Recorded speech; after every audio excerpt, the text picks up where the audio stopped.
So another historical fact for you guys, this actually used to be a hospital and it is one of the oldest monuments in Jamaican history. Hula Hoop was a massive hit for Macka Diamond back in 2007. Let's hear the backstory behind this song for our Fiwi Culture segment. Hula hula hula hula hula hoop, girl. Make up your face, girl, like you a school, girl. Hula hula hula hula hula hoop, girl. You are one and the whole of them are two, girl. Hey, this is your girl Macka Diamond, and dancehall and reggae music are Fiwi Culture. Macka Diamond, in 2007 you had a huge hit with Hula Hoop. How did that song come about? What was the inspiration behind it? Well, that idea came about from Sample King. He was having a lot of hit dancing songs. He's one of the big dancers. So he came to me and said, Macka, I have an idea for you. I want to do hula hoop. And I said, hula hoop? He said, sounds good. But by the time, May Soul rest in peace, I was partnering with Unicorn. And Unicorn had this rhythm and he said, okay, yes, we're going to write this song. In the studio, when we were recording,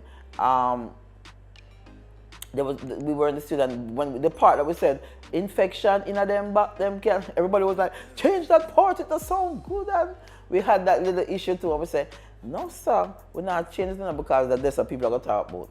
That song went to Trinidad, and that's where it went #1 first, and then really came back around to hit. So once it went #1 in Trinidad, that's how it really just blew up. So that is really the thing behind that song. That song went through its whole struggle and still went #1 and still is globally hot. Wine, no bother wine and stop. If you wine and stop, you make the hula hoop drop. Before the hula hoop drop, you just wine and clap. Did the success of Hula Hoop in Trinidad open any doors for you in that country in Oh, terms yes, of performing? Definitely. I started to do a lot of soca songs now. I also did a remix with Patrice Roberts that went #1 also. Then I started to tour with a tour 1 year at the Carnival with Machel Montana. It was great. Then I started. Trinidad has always now become a base for me. So once I do a song, I promote there also. You are one and the whole of them are two, girl. Hula hula hula hula hula hoop, girl. Bust a dance and I want a brand new, girl. Well, it's Easter time, so we decided to take to the streets to ask the people what is your favorite Easter tradition? We got a lot of interesting responses, so let's hear more in our Why Pree segment. Why Pree? What is your favorite Easter tradition? A church. Go to the church. Yeah. Praise God and, you see me? And pray Jamaica better. You eat bun and cheese and them thing, they fry fish? Yeah man, bun and cheese and fried fish. Yeah. Well, honestly, Easter one of my favorite time. The crucifixion, I like go to church.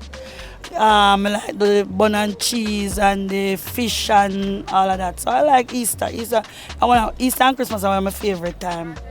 Fried fish and bun and cheese. Easter tradition, you don't know, Easter is a family time, so love to spend time with the family and for sure you need enough bun and cheese and you know what I mean? And just kick it back with the family. That's the best part about Easter, family is everything, you know what I mean? So spread the love when it's family time. Eat fish.